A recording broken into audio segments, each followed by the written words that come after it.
Bonjour à tous et bienvenue dans ce 49e épisode d'Avec Carlo, le vidéo podcast que vous pouvez retrouver chaque semaine à 7h dans votre boîte mail si vous vous abonnez sur www.miracledecarlo.com et puis aussi en vous abonnant à notre chaîne YouTube ou sur Apple Podcast et Spotify. Bonjour Marie. Bonjour Jean-Baptiste, bonjour à tous. Jean-Baptiste, en ce lundi matin, nous allons bientôt, en fin de semaine, commencer notre mission expo, donc autour de l'exposition de Carlo Acutis. Nous l'avons déjà fait l'année dernière. Est-ce que tu as un Fioretti à nous raconter de notre mission de l'an dernier ? Oui, alors je vais en profiter pour vous faire, non pas un Fioretti, mais un festival de Fioretti, parce qu'on en a eu beaucoup l'année dernière, donc je vais vous les raconter. Je vais prendre un tout petit peu plus de temps que d'habitude, mais rassurez-vous, ils sont très courts. Alors, premier Fioretti, c'est la rencontre avec le jeune Mathis, qui est bienveillant, à l'écoute et qui, à la question « Est-ce que tu es chrétien ?», a répondu au missionnaire qui nous a rapporté ce Fioretti « Je pense que je le deviens, car je vais avec ma grand-mère de temps en temps dans une église. » Voilà, c'est aussi ça, la mission Expo, c'est qu'on rencontre toute une partie de la population qui met de temps en temps les pieds dans l'église. Un autre Fioretti nous raconte Théophile. Il y avait 3 jeunes sur un banc et j'ai senti que l'Esprit Saint me poussait à aller vers eux. L'un d'eux, une jeune fille, m'explique qu'elle a commencé un chemin vers le baptême, mais qu'elle s'est interrompue, hésitant sur l'église à choisir. Je lui ai alors expliqué que j'ai senti l'Esprit Saint me pousser à venir leur parler. Elle venait juste de dire au Seigneur qu'elle avait besoin d'un signe. Avec cette réponse de Dieu, elle a éclaté en sanglots qui ont duré de longues minutes, ses amis essayant de la consoler. Et puis, nous avons beaucoup parlé. Merci Seigneur. Magnifique. Et moi, j'ai été très touché par ce Fioretti parce qu'en fait, j'ai vu cette jeune fille pleurer et donc j'ai laissé Théophile tranquille. Mais évidemment, après, je n'ai pas résisté à aller voir Théophile et lui demander alors, raconte-moi un peu, qu'est-ce qui s'est passé. Encore un. Alors, il s'appelle Mathias, c'est un jeune sans famille et à la question « Es-tu baptisé ?» il a répondu au missionnaire qui nous le rapporte « Oui, une première fois quand j'étais petit et de nouveau, j'ai eu un baptême par immersion. J'ai dit au revoir à mon passé. » Peut-être un deuxième baptême chez les protestants. Le missionnaire lui demande alors « Veux-tu que je t'accompagne dans l'église ?» Et Mathias a accepté. Il a pu prier longuement, en silence, devant le Saint-Sacrement. Allez, un dernier Fioretti, Marie, et après je te passe la parole. J'avais beaucoup hésité, nous partage une missionnaire, à transmettre l'information de cette exposition à une amie éloignée de la foi. Elle est venue assez rapidement. Elle m'a dit avoir été profondément touchée par l'exposition et elle est revenue à la soirée finale avec les reliques de Saint Carlo Acutis. Elle y a emmené une collègue et toutes les deux étaient ravies. Elles ont beaucoup apprécié aussi de parler aux enfants présents qui leur ont expliqué plein de choses sur la provenance des reliques. Elle m'a écrit pour me remercier très chaleureusement, me dire que c'était exactement ce dont elle avait besoin actuellement, qu'il ne fallait jamais que j'hésite à lui relayer des propositions autour de la vie spirituelle et qu'elle avait même prié pour tout le monde. Dieu est grand, car avec cette histoire, il fait aussi grandir ma foi. Et c'est vrai que j'aime beaucoup dans cette histoire ce petit ricochet, puisqu'elle invite une collègue, ce qui était inattendu. Et c'est vrai que parfois on hésite à aller à la rencontre des passants, on hésite à aller évangéliser. Peut-être que parmi ceux qui nous écoutent, il y en a qui hésitent à venir à cette mission expo. L'autre soir, je donnais une conférence à Paris sur les miracles eucharistiques et une personne est venue me demander une dédicace pour le livre que nous avons écrit avec Marie sur les miracles eucharistiques. Et elle me dit « Je vous demande une dédicace parce que je viens la semaine prochaine à votre mission expo. » Alors, elle prend le train dans la journée pour venir. Ouais, c'est chouette. Elle s'appelle Marie. Et merci Marie de venir. Et je crois qu'il y en a d'autres qui viennent de régions parisiennes. Donc, vous voyez, vous pouvez être même loin de Tours et venir nous rejoindre, renforcer les rangs des missionnaires qui sont déjà plus de 100.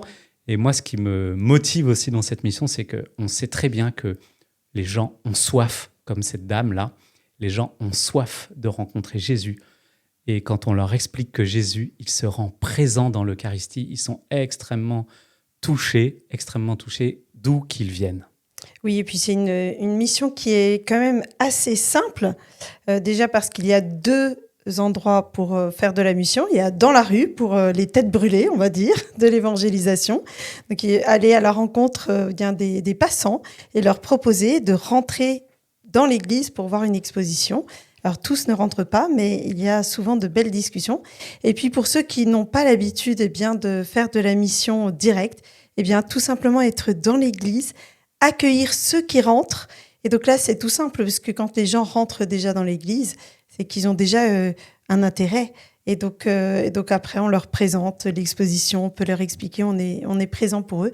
Et donc, c'est vraiment très chouette que Carlo, notre ami du ciel, nous ait laissé ce grand héritage qui nous permet de poursuivre sa mission. Et oui, il y a vraiment beaucoup de gens qui sont touchés. Je me souviens de personnes qui sortaient en pleurant. Et donc, moi, c'est aussi ce qui me réjouit finalement avec cette mission Expo. C'est que je suis sûr qu'avec ces 100 missionnaires et peut-être plus avec vous, on va avoir encore plein de Fioretti. Tout à fait. Et alors, Marie, nous la faisons à Tours, mais nous pouvons aussi, vous pouvez aussi la faire partout en France ou ailleurs pour faire connaître au plus grand monde les merveilles de l'Eucharistie. J'ajoute quand même qu'il y aura une touche artistique pendant cette exposition avec les dessins de Félicité Jauré qui illustrent les paroles de Carlo et l'auteur, la sculptrice de notre cher Carlo du studio qui vient spécialement à Tours et qui exposera d'autres bustes encore plus grands de Carlo et qui sont absolument magnifiques, surtout que Carlo, je trouve qu'il est particulièrement bien représenté. Il est vraiment très ressemblant, c'est très réaliste et c'est magnifique. Alors Marie, tu avais une histoire à nous raconter peut-être. Oui, tout à fait. Alors aujourd'hui, j'avais envie de parler de Saint Joseph de Cupertino, Jean-Baptiste, pour avoir une petite pensée pour tous ceux qui vont passer des examens. Parce que Saint Joseph de Cupertino, tiens-toi bien, est le saint patron des candidats aux examens. Donc vous pouvez le prier. Et voilà que Saint Joseph de Cupertino, pourquoi est-il le saint patron de ceux qui passent leurs examens ? Parce qu'il avait beaucoup de difficultés pour les études. Il était aussi incapable de se servir de ses mains. En gros, il ne savait pas quoi faire parce que rien ne marchait. Dès son plus jeune âge, il était par contre ouvert aux illuminations divines et il était favorisé d'extase. Donc finalement, les mineurs conventuels acceptèrent de le prendre à cause de sa piété, même s'il était, il faut le dire, pas très bon et nul pour les études. Alors, comme il priait beaucoup, il a quand même dû passer des examens, parce qu'on ne peut pas devenir prêtre, surtout à cette époque-là, sans passer d'examen. Et voilà que lors de ces examens, cette tête dure a réussi à merveille. Il répondait de manière extraordinaire. Comme quoi, quand on prie le bon Dieu, parfois, il nous aide à trouver les bonnes réponses.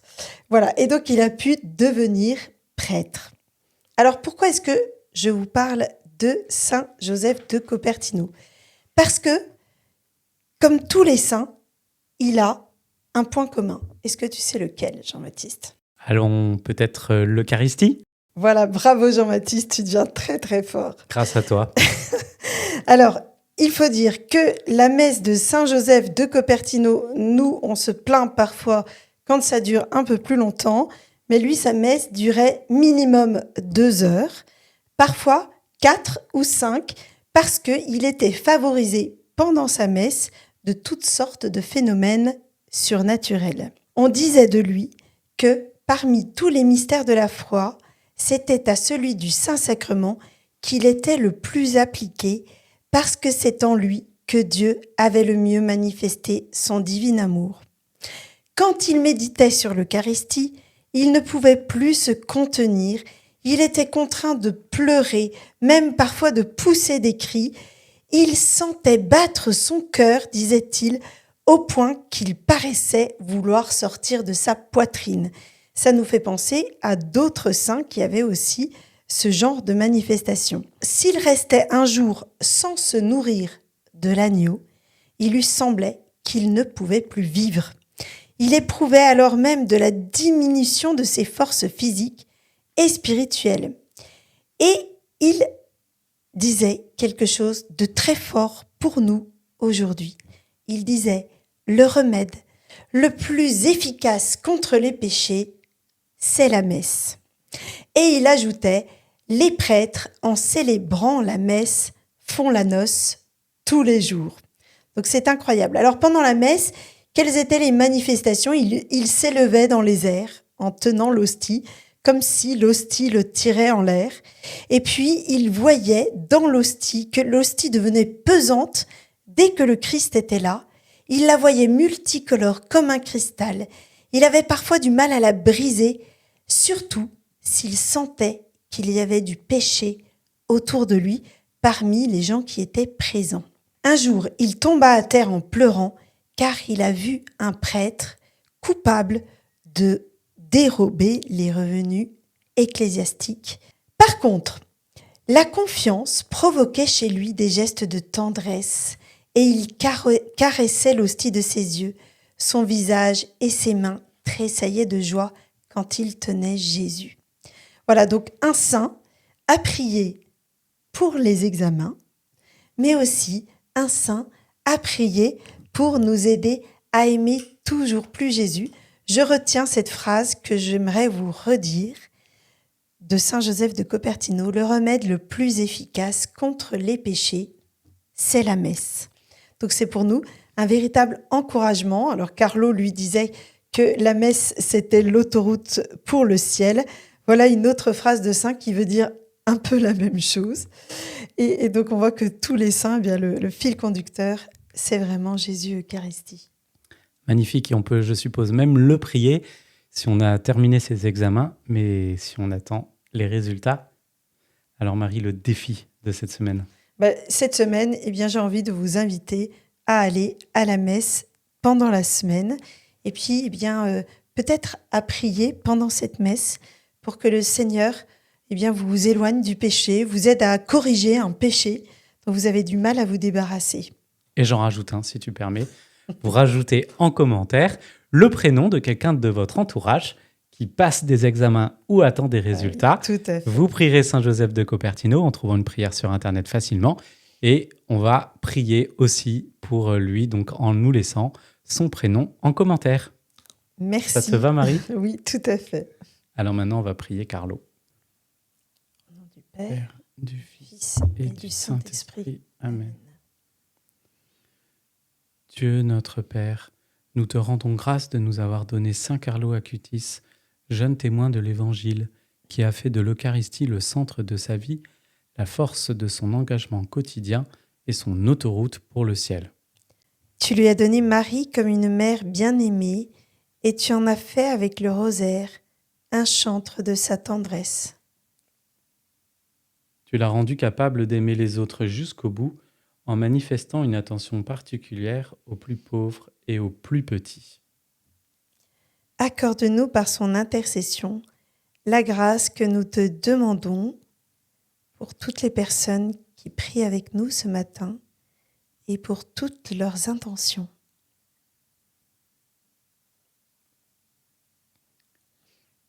Fais que nous aussi, à l'exemple de Saint Carlo Acutis, nous grandissions dans l'amour de l'Église, la foi, l'espérance et la charité, les yeux fixés sur le ciel. Seigneur Jésus, par ton Esprit Saint, console-nous, conduis-nous et sauve-nous. Amen. Saint Carlo Acutis, priez pour nous. On peut refaire prier pour nous. Saint Carlo Acutis, priez pour nous. Au nom du Père, du Fils et du Saint-Esprit. Amen. Avant de nous quitter, je vous reparle de ce livre, Les miracles eucharistiques dans le monde. Il était en rupture de stock jusqu'ici, mais il revient en librairie. Donc vous pouvez de nouveau vous le procurer. Si vous ne pouvez pas venir voir l'exposition de Carlo, eh bien vous avez l'intégralité des miracles qui sont dedans, avec de belles illustrations, une petite méditation à chaque fois tirée de l'enseignement de l'Église, une parole de Carlo et puis des index thématiques. Donc c'est une vraie Bible des miracles eucharistiques. Et on a déjà quelques retours positifs. Donc n'hésitez pas, offrez-le autour de vous. Et puis faites-le découvrir aussi, pourquoi pas, à des personnes qui ne croient pas en la présence réelle de Jésus dans l'Eucharistie. Et si vous voulez rejoindre cette mission Expo à Tours du 19 au 26 juin, inscrivez-vous sur www.lightinthedark.info, vous avez toutes les infos. Il y a aussi un groupe pour les 18-25 ans. Et puis on se dit à la semaine prochaine, tout en sachant, Marie, que les bontés du Seigneur ne sont pas terminées. Elles se renouvellent chaque Chaque matin.